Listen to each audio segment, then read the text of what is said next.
In this video, we're going to discuss turning points and working out what the turning point of a graph is. Now, the turning point of a graph is when it goes from being positive to negative. And so it's the point in between.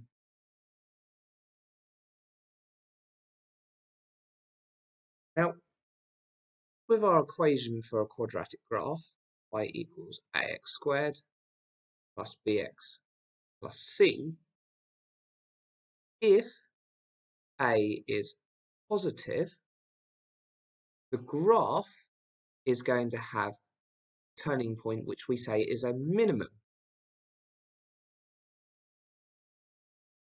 because it's going down and then back up again. So we would be looking for this. Our minimum point would be our turning point. If A, on the other hand, is negative, we'd be looking for the maximum value, where it goes up and then back down, this point here. Now, the way we find the turning point of the graph is actually using completing the square.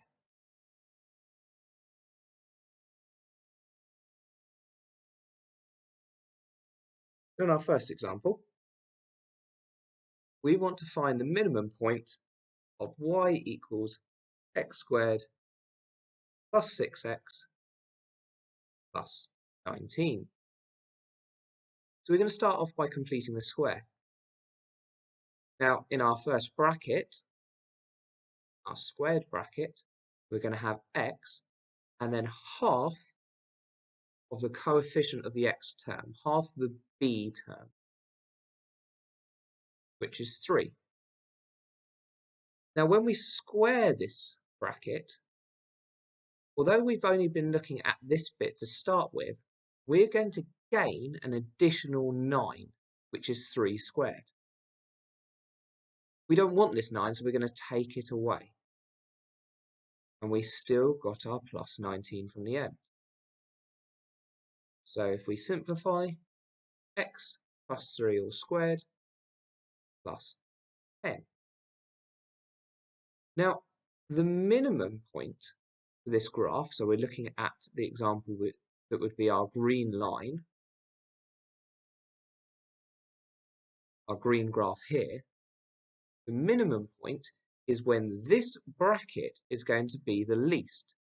Because it's squared, we're never going to get a negative value from it. So we want when this bracket is the least it possibly can be. And the least it possibly can be is when the entire bracket is 0. So we've got to look for our x term, which gives us this bracket being 0. So x plus 3 equals 0. So x equals negative 3. So the turning point, the minimum value, the x coordinate, or the x part of the coordinate, is going to be negative 3. The y part, well, if this bracket here is 0, y has got to equal positive 10. It's got to equal 10.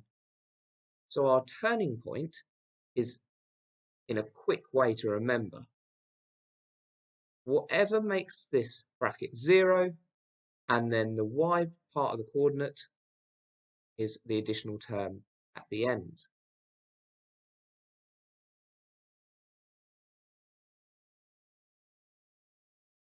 Now, if we look at an example where we have a negative quadratic graph, so we have minus x squared plus 4x subtract 8, we would do a similar thing. So what we're going to do to start with is we are going to write the first 2 terms, but with a minus outside. We write that. Y equals minus x squared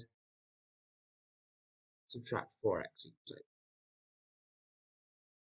Now, this has become a negative 4x because we are timesing by a minus. A minus times a minus, and that's going to give us our positive here. So we would then do the completing the square, and we'd kind of look at this bracket first. It's inside the bracket. So we're going to complete the square on that thing. So inside our squared bracket, we're going to have half of the coefficient of x. Half of -4 is -2. But if we square this bracket, if we actually expand this bracket, it's going to give us an additional +4 we don't want. So we have to remove this. Now I'll put this in squared brackets because we've got to remember this negative on the outside is multiplying everything inside this bracket. So if we expand this with the negative, we're going to get negative x minus 2 all squared, but then negative times negative is going to give us +4. We've still got -8. Just simplifying and cleaning everything up, we have this as our completed the squared form. Same sort of idea as last time. What value of x makes this bracket 0? Well, this is going to be x equaling +2, so the x part of our coordinate is 2, and that would mean y equals -4. So the coordinate of our turning point, this would be our maximum point, is 2 - 4.